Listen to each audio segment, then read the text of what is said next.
In this morning's Eye on Earth, 16-year-old climate activist Greta Thunberg joins us for her first live U.S. television interview. The teenager made headlines last year with her solitary strike against climate change outside Sweden's parliament. She's inspired millions of supporters to rally in more than 150 countries. Greta recently sailed across the Atlantic Ocean in a zero-emissions yacht. She landed here in New York, where she'll be speaking at the UN's Climate Action Summit later this month. And Greta joins us at the table. Greta, good morning. Good morning. Glad you made it on the boat. Yes. Glad you made it. Yeah. Your message for world leaders is that it's time to panic, and you want them to panic. What do you hope happens next? I mean, of course, by panic, I don't mean literally panic, but that we, and that especially they, step out of their comfort zone, because the planet is outside its comfort zone, and we also need to be outside our comfort zone to prevent the worst consequences from happening.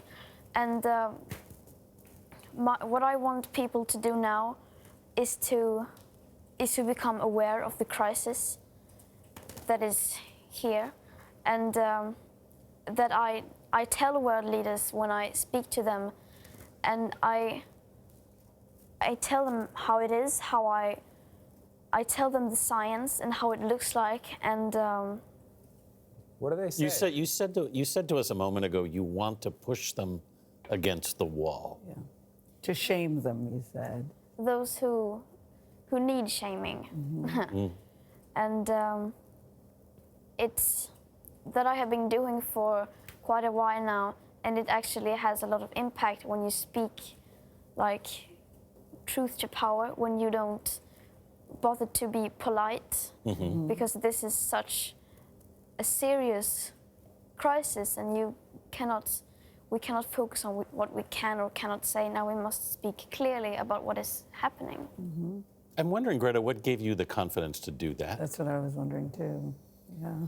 I don't know, I just know what is right, and I want to do what is right. I want to make sure that I have done everything in my power to stop this crisis from happening, to prevent it, and that I promise myself that I will do everything I can, and that is what I'm trying to do.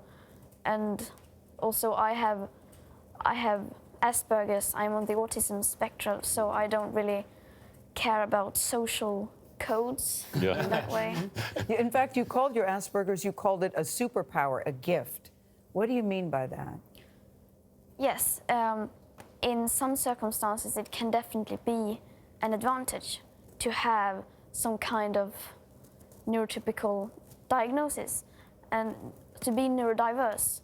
I mean, and because that makes you different, that makes you think differently, and especially in such a big crisis like this, when we need to think outside the box, we need to think outside our current system, that we need people who think outside the box and who aren't like everyone else. This began as a one-kid hunger strike in Sweden. No. And Not now, hunger strike. No? School strike. School strike. Okay. Even better. And now you have millions of kids around the world following you. What's it been like to watch that change?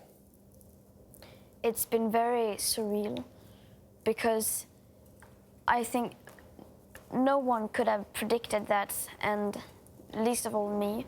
So it has just been an adventure, seeing all the things that have been happening, and to see all these millions of children school striking for the climate, demanding a future, saying that why should we study for a future that is being taken away from us when we are not doing anything to stop that. What's the one thing we could do, Greta, today, all of us who are listening to you?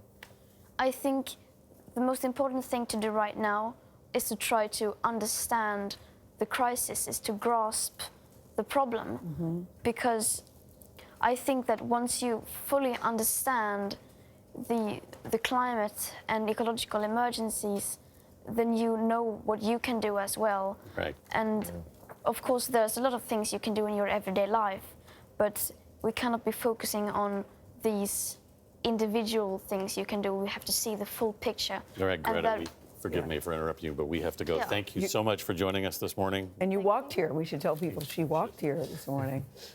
All right.